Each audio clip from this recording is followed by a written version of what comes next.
Alright, here we go. This is the start of my official YouTube career in terms of documenting all of my boats and all of the mishaps that have occurred along the way. I'm starting this on YouTube because I was in a boaters group on Facebook, a PNW boaters group, and my live video explaining my beached and sunken boat that was removed, and everyone's just been making up lies about me and slandering my good name. So I'm doing this on YouTube without any kind of obscenity, vulgarity. I'm gonna lay everything out on the table in a way that YouTube can't prevent me from actually making money off of my story. This is all going to be ad friendly, family friendly, and for the love of God, informative. Now I messed up a couple times along the way. It's been 3 years of salvage. However, I have made sure that whenever I have a mess, I clean it up so that the taxpayers don't have to. Because at the end of the day, it's my mess and my liabilities, and no one else should have to deal with them but me. So here I go. This is the start of the Bucket Brigade Chronicles.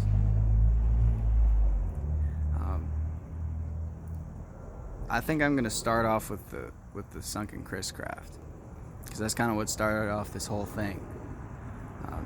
The Chris Craft, I legally traded my buddy a black powder revolver, an 1858 Remington New Model Army, for a 35-foot Chris Craft.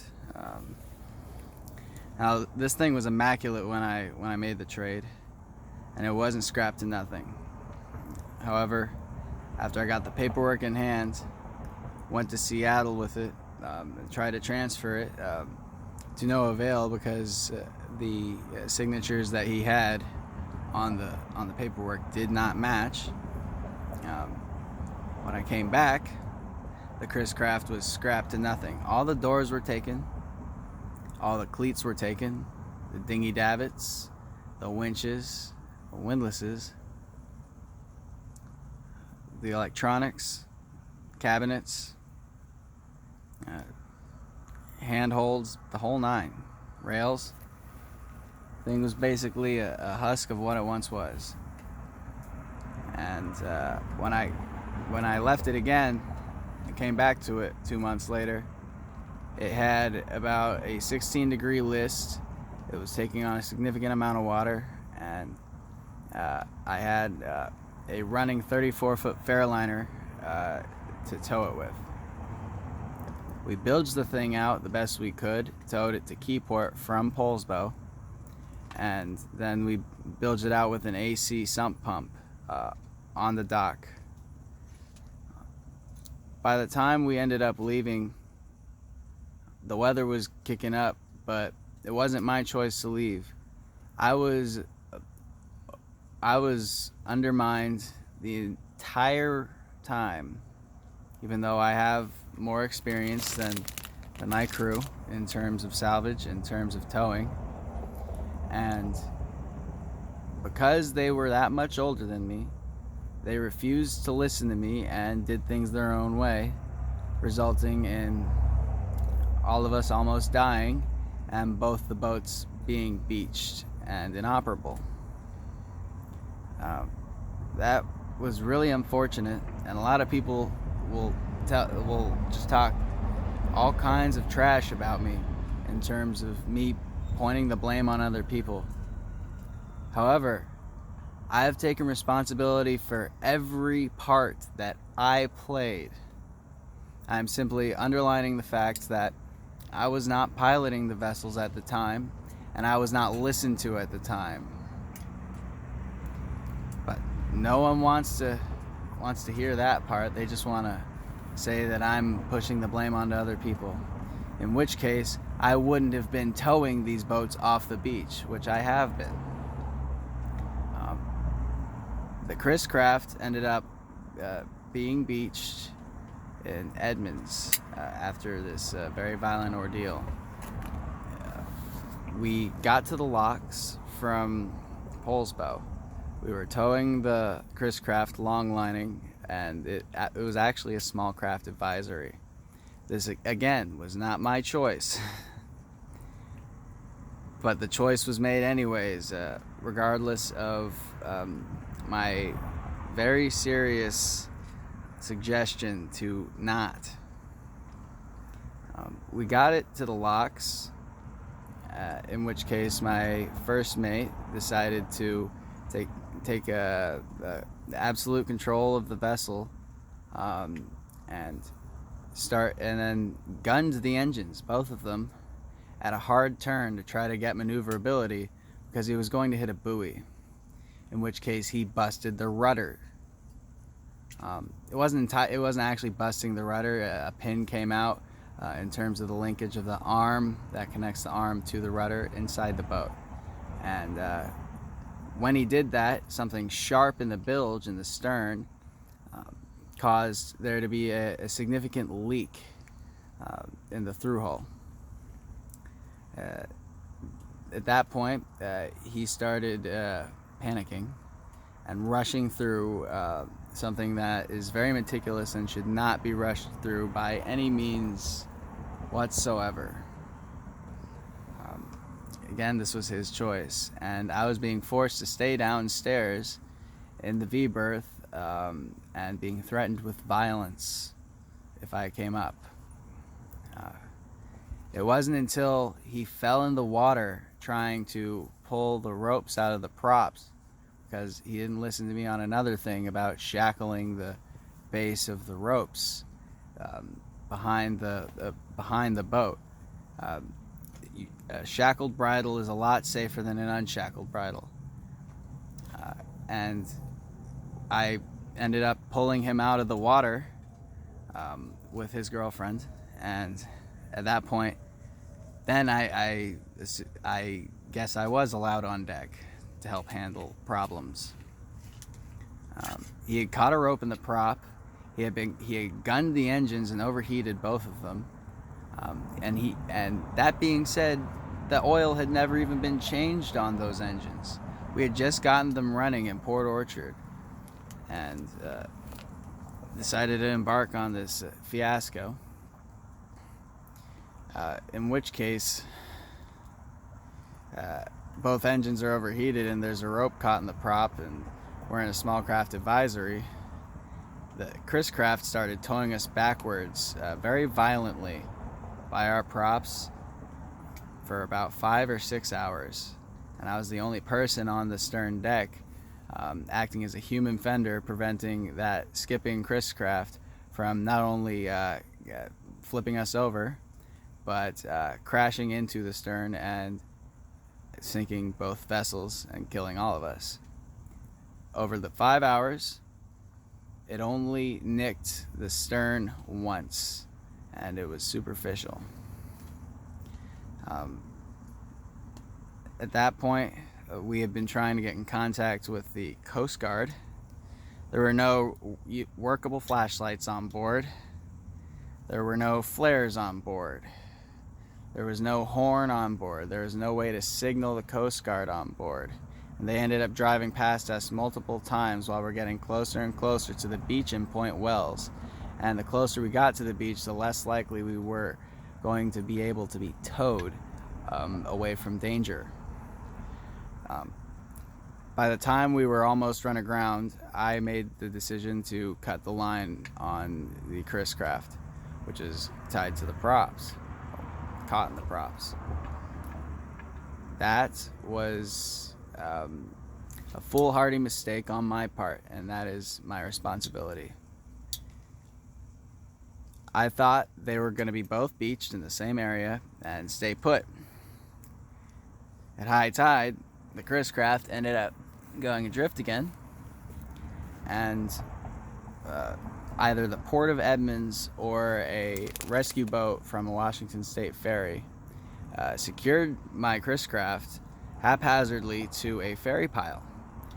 And then when that line eventually busted, the boat became beached right in between the marina and the ferry terminal.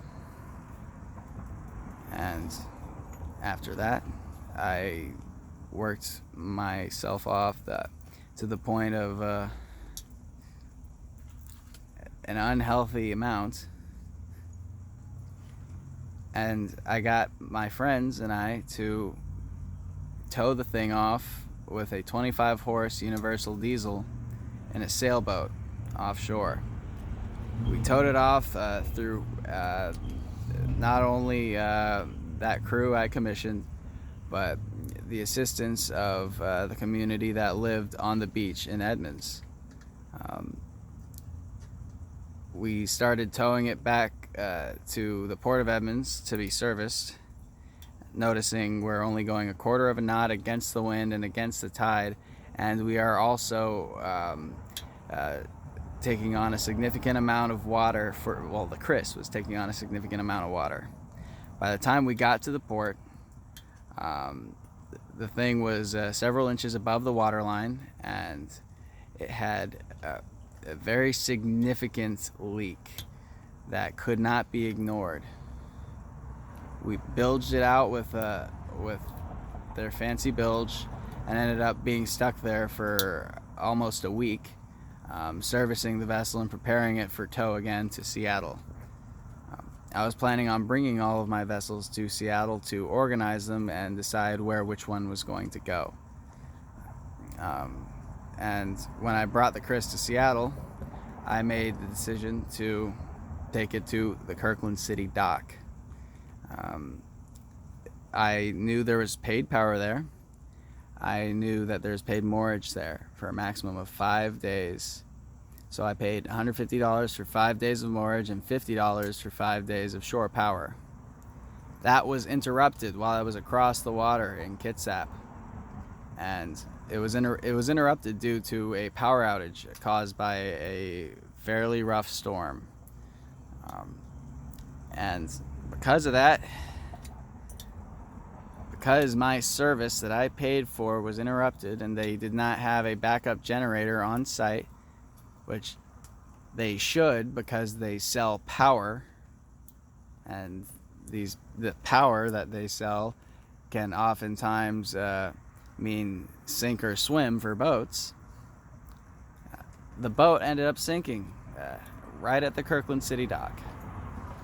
And now everyone in the Sound is blaming every beached and sunken boat in the Sound on me, when I have had very little to do with those boats in the Sound.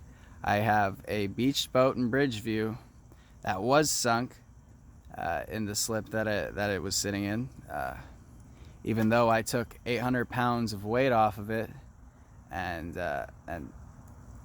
took a little piece of gunk blocking the float for the AC sump pump.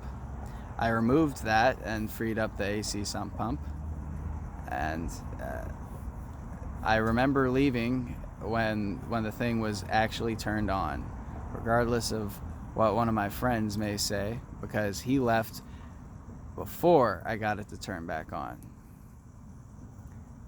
I got it to turn back on and I left. And then we took the 800 pounds of material that we took off the boat and stashed it on another one of my boats so we could come back for more. We needed to offload as much weight as possible from this boat to make it safe to tow, given the fact it had holes big enough for fish to swim into the bilge. That is a very scary thing to think about, and especially given the fact that while under tow, you have more friction from the water, and you are going to take on a significant amount of water in comparison to when it's stationary. So I felt like I was in the right to try to remove as much weight as possible. And while we were across the water dealing with the Chris Craft, the boat in Bridgeview sank. So we go back across the water, towing my 31-foot pacemaker to basically retrofit as a barge to store all of the parts and whatnot that this 32-foot pacemaker in Bridgeview Marina has. I wanted to use my pacemaker to basically act as a trash barge to slowly cut up and get rid of this boat that the marina and the owner had asked me to remove. And by the time I got across the sound and I was pulling up the Dyes Inlet on the way to Bridgeview, the marina manager told me to kick rocks and that I'm never welcome there ever again, and that I created a mess that I was not ready to clean up, which was an insult to not only me but my crew, because of how much we have gone through to simply get there to clean up that mess. And regardless of that, regardless of us being literally crossing the sound with one of my boats, when apparently I didn't have to, he refuses to cooperate by any means. And yet I'm still being blamed for the boat still being there, when I've done everything within my power to get that boat out of there, including bringing a 20,000-pound boat across the sound, side tying it with a 25-horse diesel, and to no avail. I got no sympathy. It was really unfortunate. And at that point, I felt stupid for crossing the sound when I could have simply left the pacemaker that I just removed from the impound dock specifically for that, specifically to remove the other pacemaker from Bridgeview. I could have left it at the impound dock and dealt with the beached Fairliner with the sailboat. But as usual, people love to just throw my schedules completely out of whack. And again, people will just say, "Oh, listen to him blaming others for his fuck ups." Excuse my French, but I did everything that I was supposed to do in that specific situation. I brought a boat there to deal with the sunken boat. By then it had even been beached, which was a lot easier to deal with. I brought tools to cut it up. I brought tarps to make it safe and clean. I brought barrels to dispose of anything else that may fly off of it, such as random chunks of fiberglass. But I was still tossed to the side and made the scapegoat of the sound.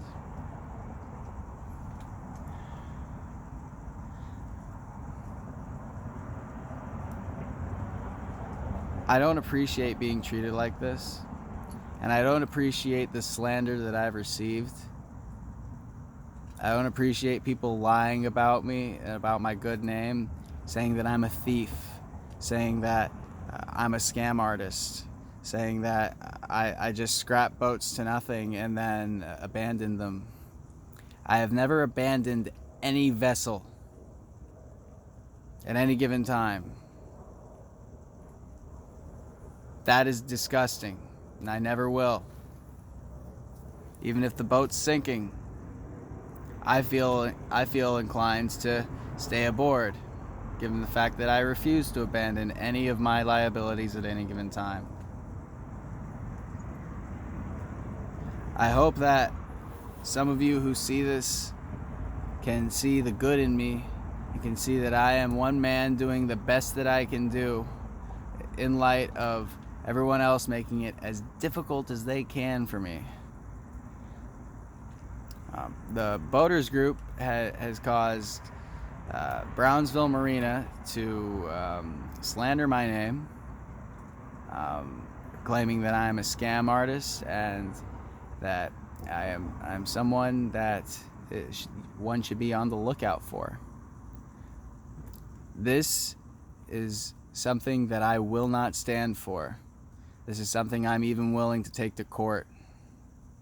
I am not a scam artist. I do not tell people I'll take their boat to a marina of their choice and simply scrap it to nothing and abandon it. I have never even been contracted to take a boat from one marina to another. People have boats that they can't handle, that they can't care for, that they just let rot away in their slips. And I see that boat and I'll say, hey, I want to try to put some life back into it and see if I can make something happen with it. And for the most part, I get the boats at a free or paid to remove rate. And I really wish that people could take what I say at face value rather than assuming that I'm hiding things, that I'm conniving, that I am just trying to steal and trying to make any buck that I can.